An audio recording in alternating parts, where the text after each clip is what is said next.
De nuevo con ustedes, la plataforma de Voz Libertaria de Venezuela. Hoy, lunes 29 de marzo, segunda parte, mis invitados. Hoy, Eduardo Figueroa y Marcelo Crobato. En la primera parte, pues estuvimos hablando sobre el conflicto que existe en las fronteras colombo-venezolanas, pues por parte de estas bandas criminales guerrilleras auspiciadas por el jefe mayor desde Venezuela, Nicolás Maduro, y por supuesto el que está por encima de Maduro, Díaz-Canel desde Cuba, y por supuesto ese grupo de Puebla que son los que están conduciendo indudablemente ese proyecto de avanzada socialista comunista hacia nuestra hermana República de Colombia. Fue suficientemente bien analizado por parte de mis dos invitados. En esta segunda parte quiero entrarle pues, a la otra situación que hoy lamentablemente está llevándose por delante a cantidades de vidas de hermanos y familiares venezolanos y que pareciera ser que no tiene salida, no tiene respuesta. Y voy a ser concreto en lo siguiente, Marcelo y Eduardo. En el 2019, con el itinerato de Guaidó, pues apareció también, vamos a recordarle a los que nos escuchan y nos ven, que fue declarada, por ahí se salió, regresa por ahí el compañero, cayó Eduardo, pero ya se incorporará. Bueno, decía que en el mes de marzo fue declarada por la OMS, por la Organización Mundial de la Salud, la pandemia del COVID. Para esa oportunidad, pues Venezuela tenía en apariencia a Marcelo dos presidentes, el usurpador y el interino. Pues de allá hasta aquí, pues ninguno de los dos ha tenido la suficiente entereza y seriedad de atender este terrible flagelo. Hoy las cifras son alarmantes, sobre todo en el oriente del país, en Bolívar, Monagas, Sucre, del Tamacuro, Anzoátegui. Es alarmante que no solamente es que los hospitales han colapsado, porque están colapsados desde hace mucho tiempo, sino que las clínicas privadas, la gente no encuentra qué hacer, la gente no encuentra cómo salir ni siquiera a buscar algo de alimento, no hay gasolina, no hay gasoil. Dame tu opinión, Marcelo y Eduardo, de cómo perciben ustedes esta terrible crisis y qué pudiéramos desde este escenario nosotros proponer de cara al mundo para que auxilien a nuestros hermanos y nuestros familiares. Bueno, fíjate, en primer lugar, el que tiene que tomar las medidas a lo interno es el tirano Nicolás Maduro. A pesar de que detesto al inútil, incapaz, mediocre y traidor Juan Guaidó, reconozco que él no puede tomar ninguna medida hacia adentro. Obviamente, no es presidente de nada. Y a estas alturas ya es otro usurpador. Podría tomar algunas medidas hacia lo externo, pero hacia lo interno no puede. No hay forma de hacerlas valer. Pero no se ha tomado ninguna medida apropiada. Por ejemplo, eso de cuarentena radical, una semana sí, una no, una sí, una no, es completamente inútil porque el periodo de incubación del virus es de 14 días. O sea que no se está haciendo absolutamente nada, solo se está destrozando el 50% de la economía a cambio de cero. Si se hubiese hecho bien una cuarentena realmente radical, pero cumplida a rajatabla, de más de 15 días, en teoría debería haber funcionado. El problema es que en Venezuela uno no puede prohibir a la gente que salga de sus casas a tratar de hacer algo porque nadie tiene capacidad económica para tener reservas de comida, salvo los enchufados y los boliburgueses. El pueblo en general no tiene posibilidad de hacer reservas de comida para una semana, menos para 2 y ni en sueños para 3. Entonces la medida no podía aplicarse. El venezolano necesita salir a trabajar. La mayoría viven del día a día. Un día que no trabajen es un día que no comen, porque no van a conseguir reponerse. Las empresas no van a sobrevivir como no han sobrevivido en muchos países a esta situación, porque no tienen cómo tener ingresos para pagar sueldos. Pero los gobiernos esperan que la empresa siga pagando sueldos. Claro, está muy bien, la gente necesita conservar su trabajo y no es culpa de la gente, pero el empresario no tiene con qué. Llega un momento que se le acaba el sueldo, el dinero para pagar los sueldos. Paga el primer mes, paga el segundo, paga el tercero, pero va a llegar inevitablemente el momento que la empresa dice, mira, ya no quedó, quebramos y punto. Entonces la gente necesita trabajar para poder comer y eso impide aplicar las cuarentenas radicales. Aparte que todos sabemos cómo funciona. Tú a un guardia o a un policía en Venezuela le das algo para los frescos, como dicen ellos, y asunto resuelto. Tú puedes circular por todas partes. Lo que hay que tener con qué pagar la matraca policial. Algo que funcione. Atender a la gente, imposible. Los hospitales de Venezuela estaban absolutamente en el suelo desde hace tiempo. Que los hospitales no eran más que edificios con algunas camas y más nada, y la gente tenía que llevarse todo de sus casas. Entonces no hay con qué atenderlos y ahí viene la crisis. Instalaron un...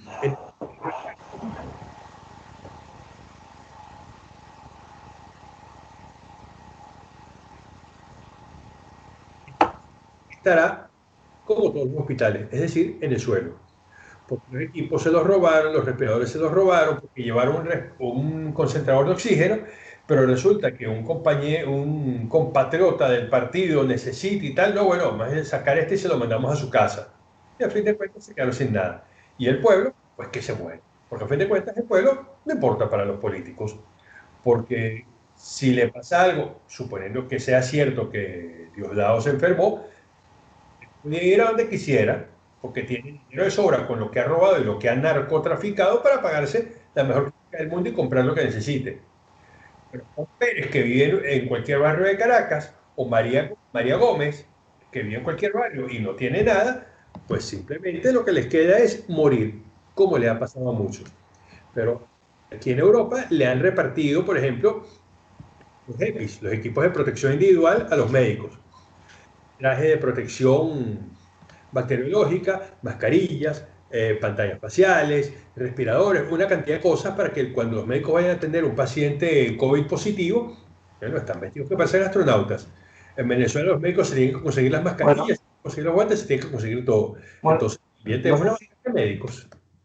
no sé si sabes que proporcionalmente a nivel poblacional, por supuesto, Venezuela es el número uno donde más profesionales médicos o de la salud han fallecido.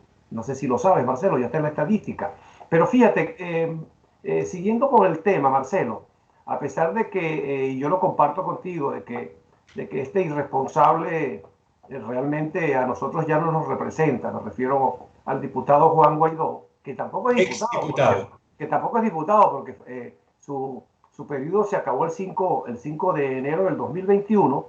Bueno, él sigue ejerciendo pues un papel que se lo refrenda pues en 40, entiendo 40 horas, 41 país. Pero fíjate, hace apenas 2 semanas, en lo que ellos llaman esa comisión delegada de la Asamblea, ellos aprobaron allí un descongelamiento por el orden de más o menos 183 millones de dólares para comprar vacunas.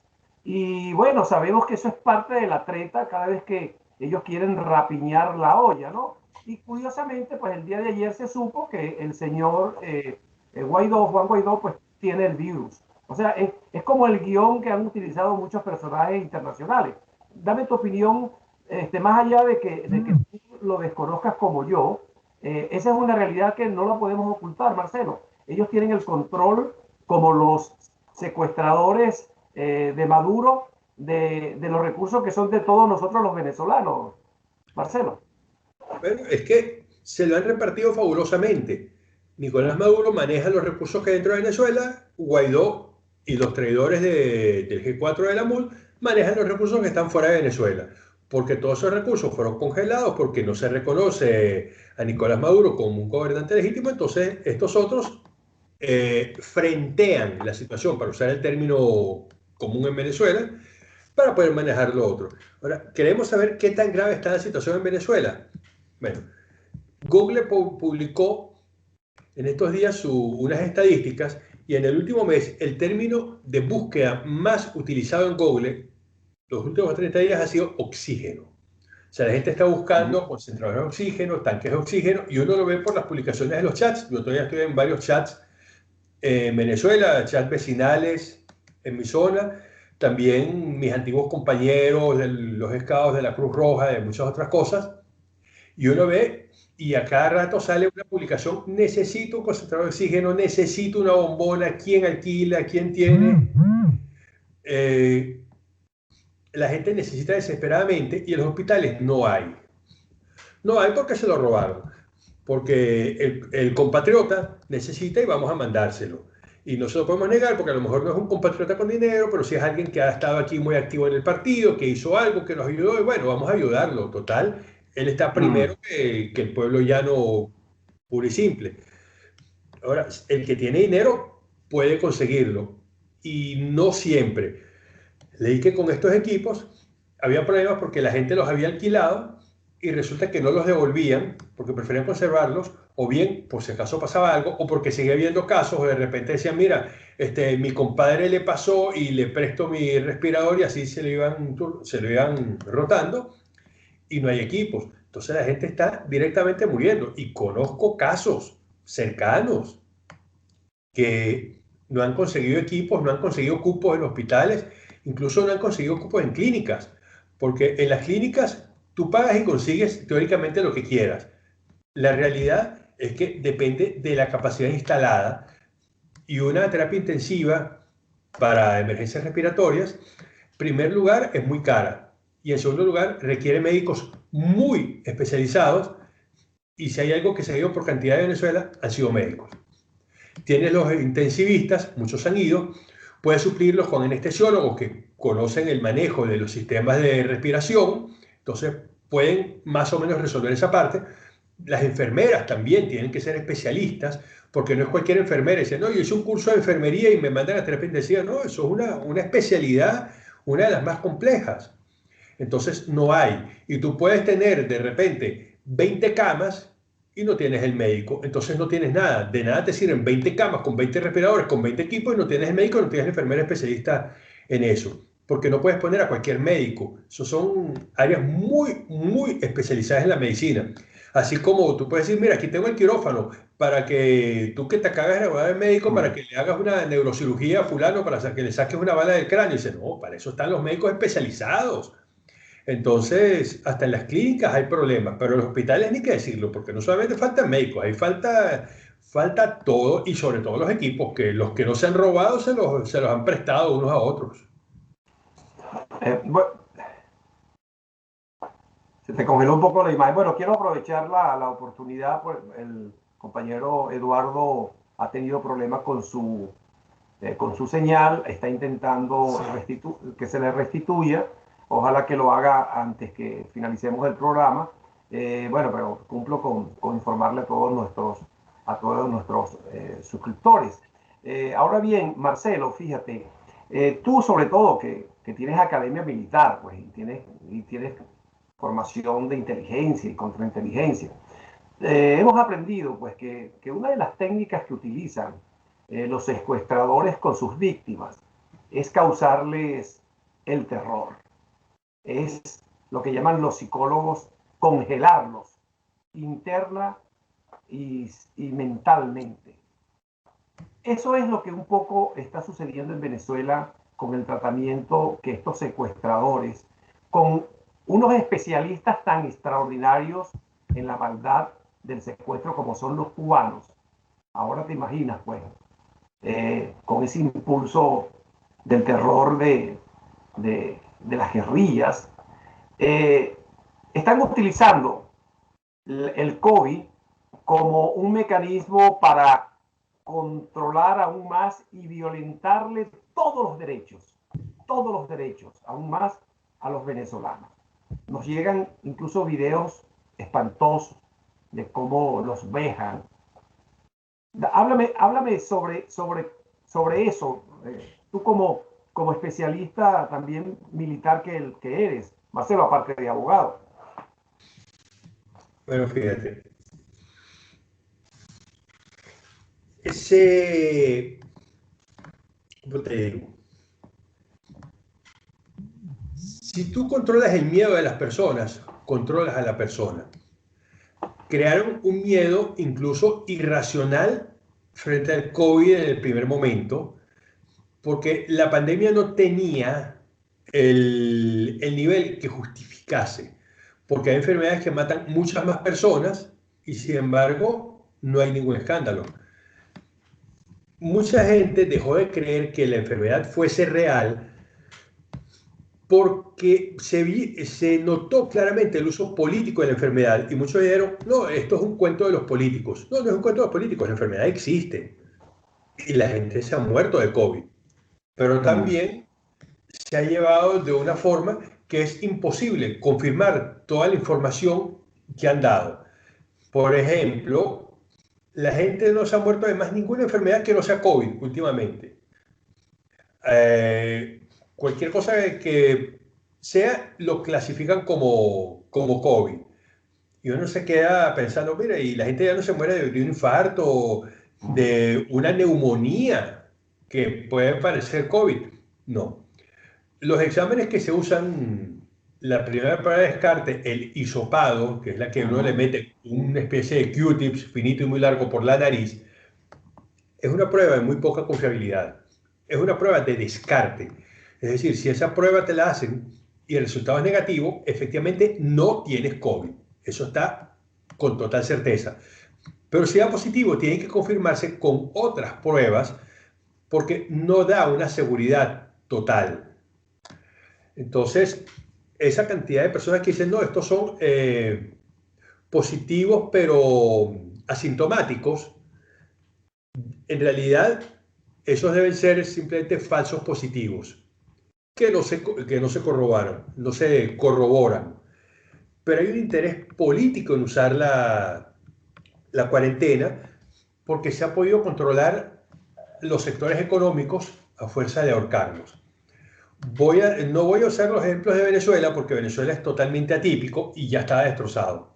Pero vamos a ir un ejemplo que yo he seguido con mucho detalle, que es la Argentina. Ahí se han implementado una serie de medidas que han golpeado durísimo la economía. Las empresas han sido golpeadas, los monotributistas, que es el equivalente en España del autónomo, es decir, la persona que paga simplemente un impuesto fijo por un negocio pequeño que tiene, no se hace un cálculo como el impuesto sobre la renta, que uno en Venezuela, que calculo yo ingresé tanto y tuve tantos gastos y sobre eso pago, sino que te dicen, mira, su cuota, por ejemplo, en España, su cuota de autónomo son 350 euros mensuales, haga o no haga nada. El problema es que a las personas, y los monotributistas les ha pasado, que no pueden abrir su negocio, pero tienen que seguir pagando el impuesto. ¿Cuál ha sido el resultado? Fundidos. Una cantidad de negocios fundidos. Y esas personas ahora dependen del Estado, que es parte de lo que les interesa a esta gente, porque ellos llevan el control cuando la gente depende del Estado. Un ejemplo es la provincia de Formosa, que es una provincia muy pobre, controlada feudalmente por un degenerado llamado Gilbins Fran. Esta persona ha aplicado una cantidad de medidas y como todos dependen de la economía del Estado, más o menos similar a lo que pasa en el Estado Vargas, donde los grandes empleadores eran el puerto y el aeropuerto. Entonces, si te ponías en contra del gobierno, ni el puerto ni el aeropuerto ya quedaba mucho menos posible trabajo para conseguir. En la provincia de Formosa sucede eso y dependen de lo que quiera el gobernador, lo que le dé la gana, y los abusos han sido terribles. De hecho, ha habido comisiones de la Cámara de Diputados que han ido, uno de los diputados que asistió, amigo personal mío, y me contó que los horrores, cómo se reprimía la gente protestando porque ya no aguantaban más las cuarentenas, pero también las mujeres iban a dar a luz, las mujeres pobres, a la selva. Porque si lo hacían en hospitales, les decían que tenían que separarlas del bebé para verificar si eran COVID positivos o no, algunos de ellos, y los separaban incluso hasta por 15 días y algunas le devolvían niños muertos, que no se sabía ni siquiera si eran los de ellos o no. Y eso hizo que la gente fuese a dar a luz, las mujeres fuesen a dar a luz en la montaña en vez de en los hospitales. Esa es una realidad, y el gobierno de Alberto Fernández, que no es más que un pobre diablo y títere de la asesina y corrupta Cristina Kirchner, le han dado apoyo. Dicen, no, él es un gran gobernador, un gran gobernador. Sí, hemos visto las fotos de las protestas y a mí me recuerdan las de la Guarimba. Inclusive hay una que me golpeó mucho, que publicó un periodista amigo mío, Eduardo Feynman, comparando una foto de Venezuela y una Argentina, que es donde se veía una persona con la bandera venezolana puesta como capa, así levantando las manos, y enfrente había todo un cordón policial. Bueno. Y hubo una foto exactamente igual a Argentina, con la bandera argentina de capa, alzando las manos enfrente del cordón policial, y decían, ya somos Venezuela, ya somos Argenzuela. Bueno, se ha usado para controlar políticamente a la gente.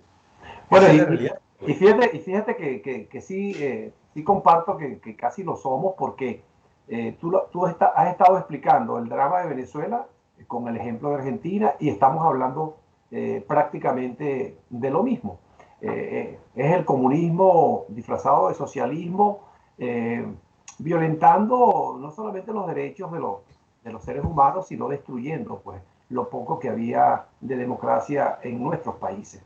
Pero fíjate, Marcelo, ya nos quedan 9 minutos y quiero aprovecharlo al máximo contigo. Lástima que Eduardo pues no ha podido, tuvo problemas, pero bueno, ya habrá otra oportunidad con Eduardo. Pero fíjate que mientras está pasando esta terrible crisis que hemos analizado sobre el secuestro del país con estas narcoguerrillas y todo este desastre que también aterroriza pues, y hace que la gente se desplace hacia Colombia, dejando las pocas cosas, los pocos enseres que tienen, mientras que el COVID pues, nos está acabando a nuestros hermanos y familiares en Venezuela, ¿verdad? Hoy, así en este momento, cuando tú y yo estamos hablando, se están produciendo reuniones y a escondidas, como siempre es costumbre, entre lo que yo sigo denunciando desde el mes de diciembre del año pasado, del grupo de Puebla, Zapatero, gente incluso de Oslo, y todo esto auspiciado también con la participación de Alberto Fernández y, por supuesto, la MUD, ¿verdad? Para ir a unas elecciones en Venezuela. Eso es lo que nos viene, si nosotros lo permitimos, pues la trampa de unas nuevas elecciones, ¿verdad? Con estos secuestradores, con estos bandos. Pero como si fuera poco, esta semana aparece el embajador de los Estados Unidos que está en Colombia y que en Venezuela es virtual, el señor Store, presentando, presentando una propuesta llena de optimismo, de una recomposición de lo que él llama una nueva oposición para el acceso a la recuperación de la democracia, que por cierto hasta nombre tiene, se llama el NELA, una especie, ahora otra vez de nuevo, de refrito entre lo que se llama el Frente Amplio y el G4. Dame tu opinión y vamos a utilizar lo que nos queda de tiempo para denunciarle al mundo y a nosotros, a todos los venezolanos, de lo que están tramando esta cuerda de delincuentes. Marcelo.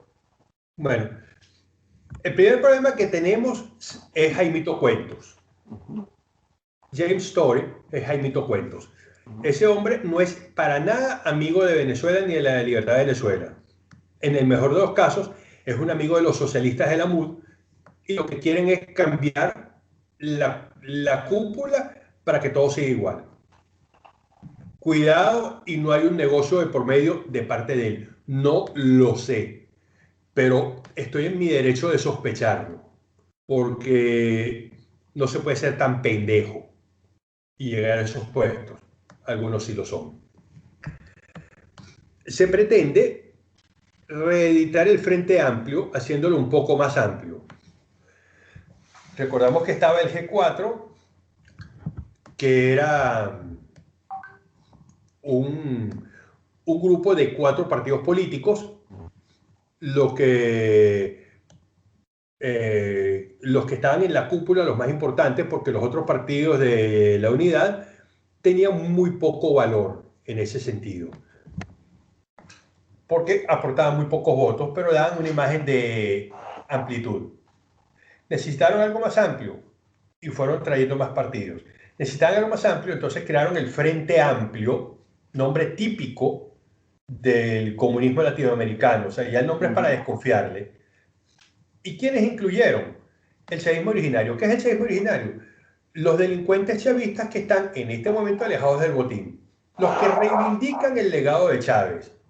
Para el legado de Chávez, sí, el legado de Chávez lo tenemos en pleno funcionamiento, pero es que hay algunos de la propia oposición que han reivindicado el legado de Chávez. Y uno los ve en sus tweets, donde dicen, no, que ha destruido el legado de Chávez. ¿Qué ha destruido el legado de Chávez? Tú no puedes reivindicar a tu enemigo.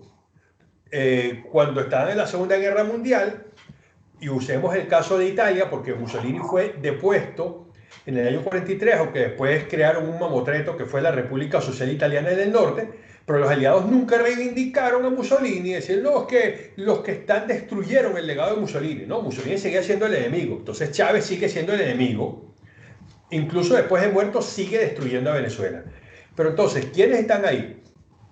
Rafael Ramírez, ladrón de 7 suelas, señalado por 1001 hechos de corrupción en PDVSA. PDVSA quebró gracias a todos los manejos de sus juntas directivas y uno de los más importantes es él, porque cuando no era presidente de PDVSA era ministro de petróleo y cuando no era otra cosa, pero siempre estaba en la cúpula decidiendo lo que pasaba con el petróleo. Se han robado todo lo que han podido. Pero entonces, ¿qué más tenemos? 3 personas que son absolutamente vomitivas, como son Luisa Ortega Díaz, María del Mar Ramírez y Rodríguez Torres, Miguel Rodríguez Torres. En la guarimba del 2014, ellos fueron los represores, los asesinos, los torturadores. No lo hicieron directamente. Miguel Rodríguez Torres jamás golpeó, que yo sepa, directamente a uno de los presos políticos. Me tuvo a mí enfrente y ni me tocó. En cámara, por supuesto, no lo podía hacer. Pero todo lo que se hacía por órdenes de él. Él era el ministro del Interior. El terrorismo judicial lo llevaba la Fiscalía General de la República a cargo de la desgraciada y miserable Luisa Ortega Díaz. Yo recuerdo haber ido a los tribunales y haber intentado que los jueces dejaran constancia de los malos tratos que habían recibido. Bueno, supuestamente ella fue la que montó el expediente de Leopoldo López, por cierto. Sí. Bueno, pero ellos tienen negocio, porque Leopoldo yo lo vi demasiado bien para estar preso. Bueno, quedaron de abrazarse Lilian Tintori y la señora, que estoy de acuerdo contigo, que también es vomitiva. Me imagino que ya en Madrid deben estar siempre abrazadas y tomando buen vino y comiendo de los mejores en los mejores restaurantes de Salamanca, me imagino, ¿no? Fíjate. A veces en las audiencias yo decía, por favor, que se deje constancia que los muchachos han sido torturados. Los fiscales se oponían y tenemos que pelear con los jueces para que dicen, mire, deje constancia que usted ve que él tiene un morado en la espalda o en un brazo. No diga por qué, no diga nada, solamente certifique que existe una lesión, que sí está roto, que sí tiene una herida. Solamente eso. Y muy pocos jueces se atreven a hacerlo. Hubo uno que increpó al fiscal y dijo, yo no puedo negarme a dejar constancia de lo que estoy viendo. Yo no soy médico forense, y después dijo que él conocía la materia, pero que no era médico forense, no iba a decir cómo se causó la herida, pero que concentrémonos sobre las elecciones, porque yo creo que ese es el punto que nos va a tocar más adelante, Marcelo. Sí. Están preparando elecciones de gobernadores y alcaldías. Claro, y van a meter con ese frente amplio. Pero entonces, para cerrar el punto, ellos llevaron la tortura y la ocultaron. Y Gabriela del Mal Ramírez la ocultó. La defensora del pueblo tapó todos los hechos de tortura, los asesinatos y demás.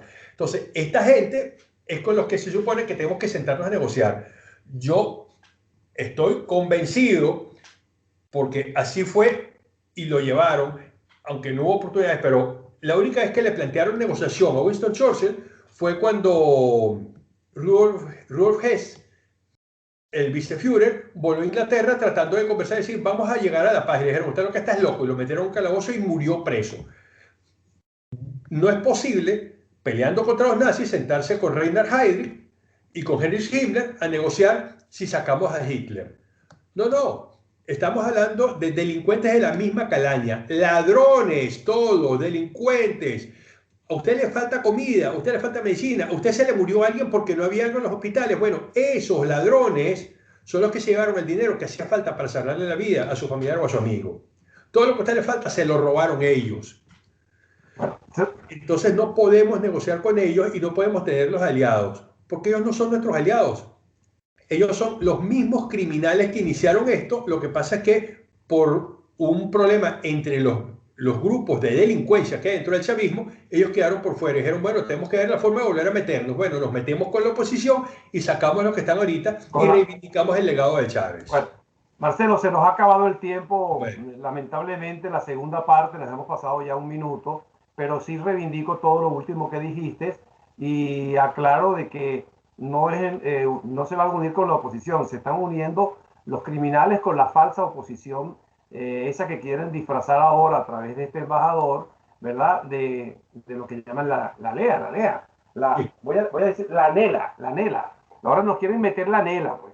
Ahora, ese es mi comentario y bueno, por esa razón la Unión de la Resistencia Ciudadana estamos empeñados en conformarnos pues en esa gran plataforma, porque nosotros sí no vamos a permitir, vamos a hacer lo imposible para que ese engaño que está liderado desde aquí, por cierto, desde España, por Rodríguez Zapatero, con Díaz Canel, el cubano que tiene secuestrado a Cuba, y con el Grupo de Puebla, se salgan de nuevo con la suya para que el drama y el saqueo en Venezuela continúe como hasta ahora está sucediendo. Yo quiero agradecerte, Marcelo, para que te despidas 20 segundos. Bueno, Luis, un verdadero placer estar contigo. Esperemos que todo lo que dije les haya quedado claro. Hablamos con la pura verdad. Y si no me creen, búsquenlo ustedes mismos y se van a dar cuenta que lo que digo es cierto. Yo no miento. Muchísimas gracias, Marcelo, y será hasta la próxima para que hablemos sobre las propuestas de cómo vamos a liderar a Venezuela. Seguro que sí.